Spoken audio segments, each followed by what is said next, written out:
जितने आस्था चैनल पर कथा सुन रहे हो, जितने फेसबुक और यूट्यूब पर सुन रहे हो, बहुत सावधानी से सुनना। 2 बार पशुपति व्रत कर लिए, आपने ये कर लिया, आपने प्रदोष कर लिया, आपने सोमवार कर लिया, आपने सारे अनुष्ठान कर लिए, बहुत सारे उपाय भी करे, तो कार्तिक के महीने में 10वीं तिथि को शुक्ल पक्ष की हो चाहे कृष्ण पक्ष की हो।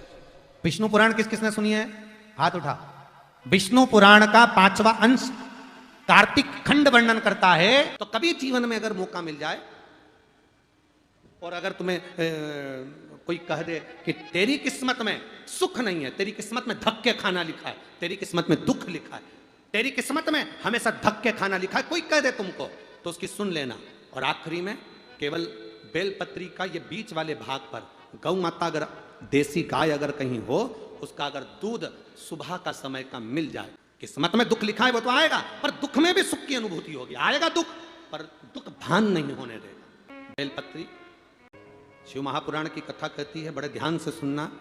कभी जिंदगी में अगर मौका मिल जाए, कभी जीवन में तुम्हारे घर में गौ माता हो या कोई गौशाला हो और तुम्हें मालूम है कि ये गाय का ही दूध है, ये गौ माता का ही दूध है, शाम का दूध नहीं, सुबह का यदि दूध मिल जाए, इस बेलपत्री के मध्य भाग में, आप लोग आस्था चैनल पर आप इस पत्ती, बीच की पत्ती के मध्य भाग में थोड़ा सा दूध लगाकर, नीचे के भाग में भी थोड़ा सा दूध लगाकर, दोनों पत्तियों में गाय का घी लगाकर भगवान शंकर के शिवलिंग पर कभी मौका मिल जाए जिंदगी में एक बार, किसी भी सोमवार की अष्टमी के दिन शिवलिंग पर अगर लगा दिया जाए, जिंदगी में दुख तुम्हारे आसपास भी नहीं भटक सकता, सुख की अनुभूति होगी।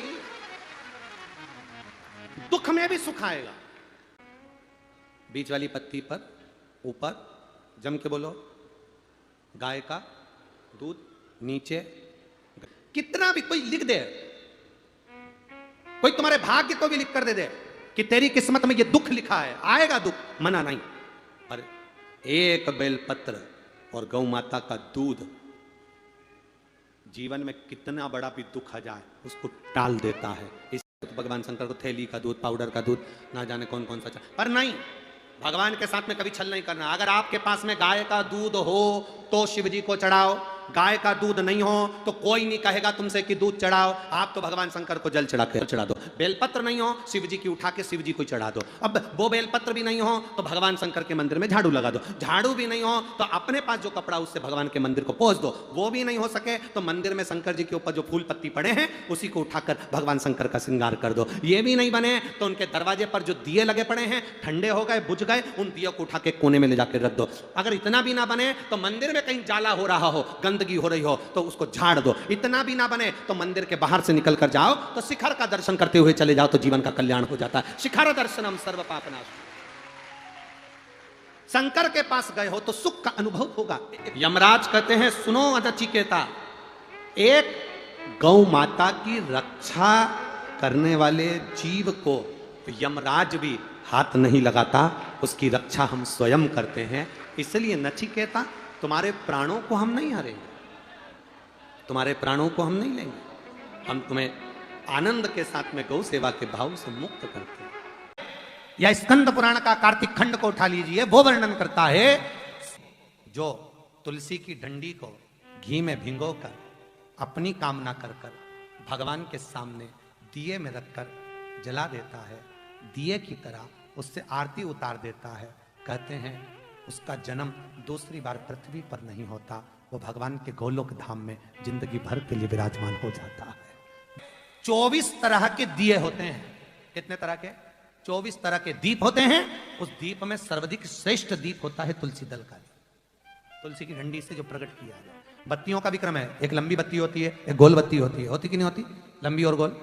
ये वाला स्पीकर बंद है, बार बार बंद हो रहा है, बार बार चालू हो रहा है, उसको देखिए जरा। बत्ती एक गोल होती है, एक लंबी होती है।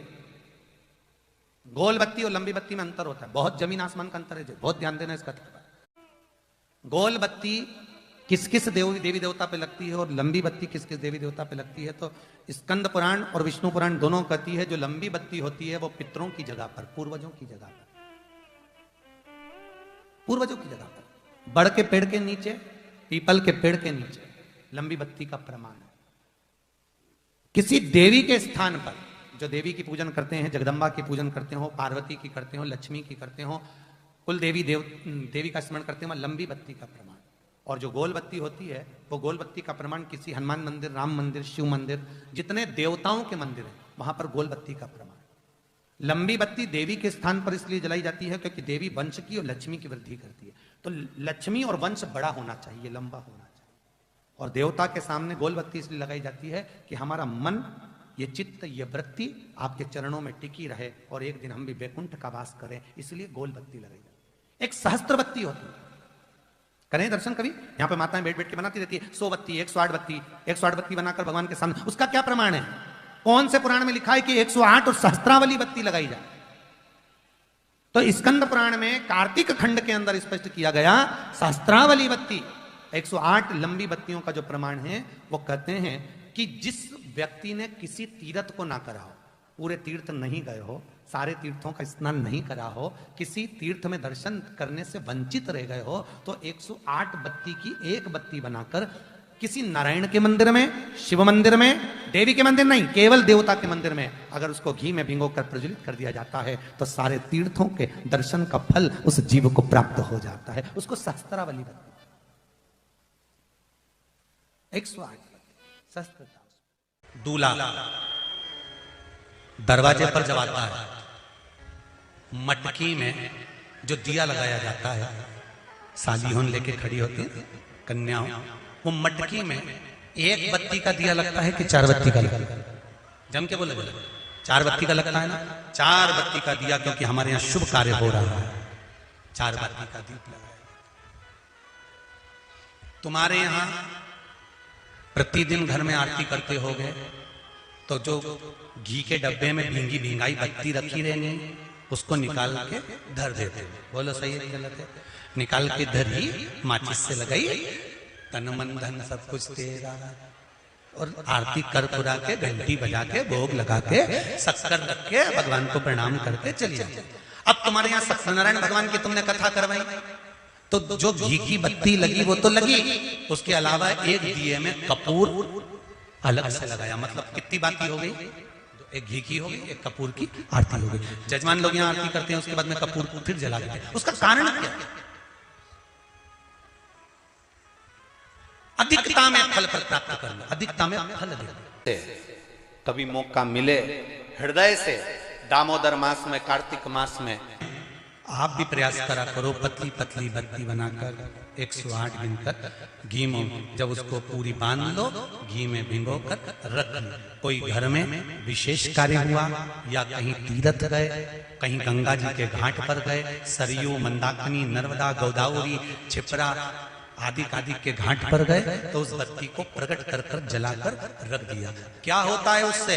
माता सती ने कौन सा पुण्य करा था जो शंकर भगवान के कंधे पर शव पड़ा हुआ था और शंकर नाच रहे थे? वो सती का पुण्य था कि वो कभी एक सामग्री से शिव को प्रसन्न नहीं करती थी, बहुता में देकर शंकर को रिझाती थी। इसलिए शिव ने उसको अखंडता प्रदान की। शंकर भगवान ने अखंडता दी है उसको, अखंडता।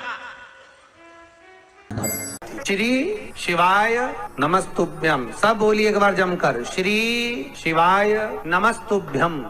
प्रैक्टिकल जरूर करना, कहीं सियोर वाला महाराज झूठ तो नहीं बोल रहा। शास्त्रों की बातें हमारे जीवन में हमें सुख प्रदान करे, इसलिए इस भाव का आनंद करते हुए आज की कथा को विराम देते हैं। श्री शिवाय नमस्तुभ्यम। मेरे चैनल को सब्सक्राइब करें, बेल आइकन प्रेस करें, जिससे कि आपको लेटेस्ट वीडियो की नोटिफिकेशन मिल जाएगी।